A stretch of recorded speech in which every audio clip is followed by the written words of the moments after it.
And I got up to run to get away, and they caught up to me in the alley. They were like literally beating, kicking, screaming, "We're going to kill you." The last thing I remember was one of the boots went right to my forehead, and I was out.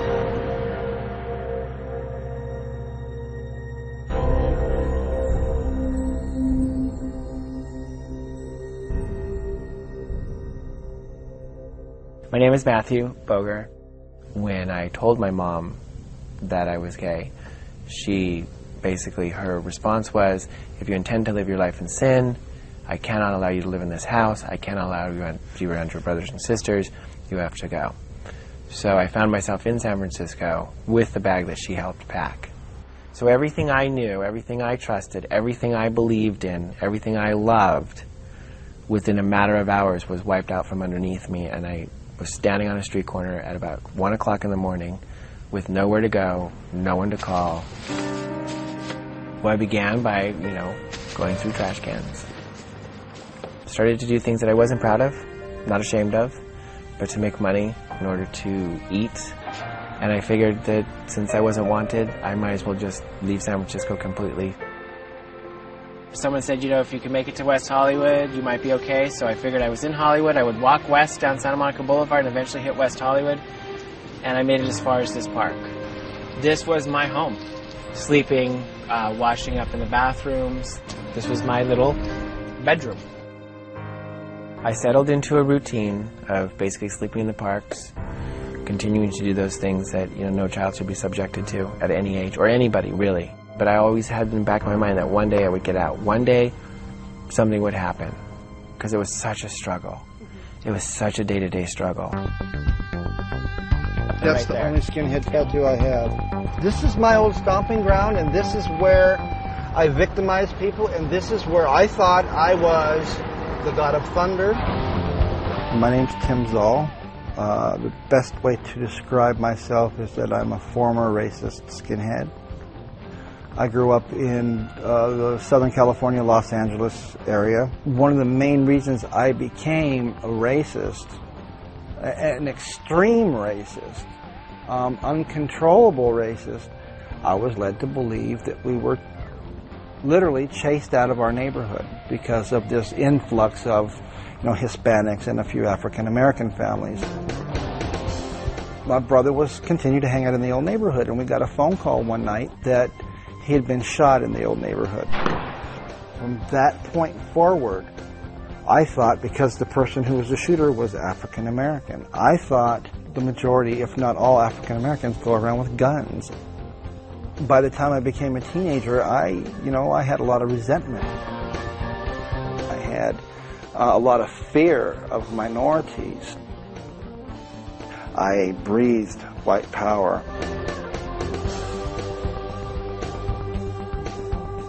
In that part, just where that driveway is when I heard them say they were going to kill the faggots, and that's when I got up to take off. Except I didn't make it very far. When I came to, the first thing I saw was just all the blood. It was a combination of the night that my mom had kicked me out and coming to the realization that people hate me because of something that I am. When I eventually was able to work my way off the streets, my fear of people was so great that my life was very limited. I was watching the news, and I just remember falling apart. And I remembered the night of what happened to me and listening to his story and realizing that the only difference between us was that he's dead. So I began a journey of trying to figure out what I could do, but it had to be somewhere where I could use my voice. And I was on a binge, on a hate binge is the best way to describe it.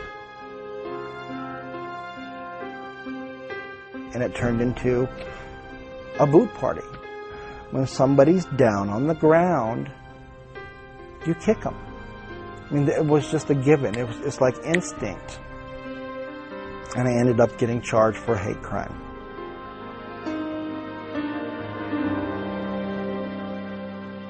Up here, you see the word. I wanted to make people understand that we are human beings, as opposed to being identified as a black man. or a gay man or a straight man.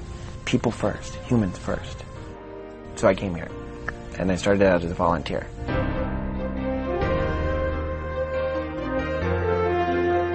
You know, I remember his first words. He knew how to say mommy, he knew how to say daddy, but he also knew how to say the N-word. He knew how to say Heil Hitler. He knew how to give the little salute. When you become a father, it's this little person that you are teaching the ways of the world. And if you do it wrong, if you mess up, it can ruin that person's life.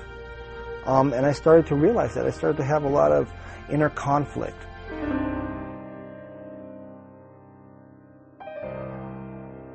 While working here at the Museum of Tolerance, I give presentations to youngsters, law enforcement officials. There was a group of school kids. It was thought that they were trying to start a white racialist group on their campus. And there was another individual working here by the name of Matthew Boger who didn't know how to handle it. As we were talking about how to handle the situation, we were talking about our pasts. It went back to, you were a street kid, where'd you hang out? And so I said, oh, there was this hamburger stand over on Santa Monica Boulevard. A lot of kids hung out there, and he started to sort of get quiet.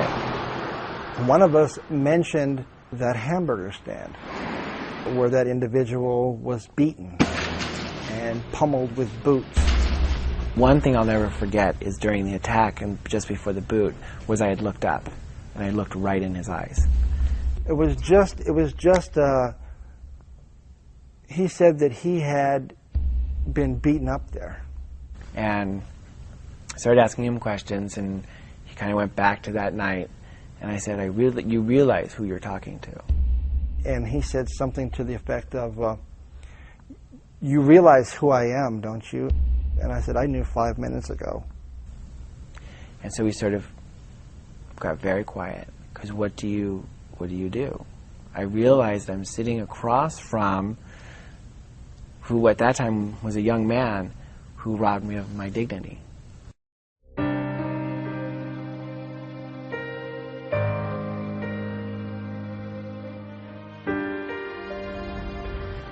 Yeah. So now you remember? Yeah.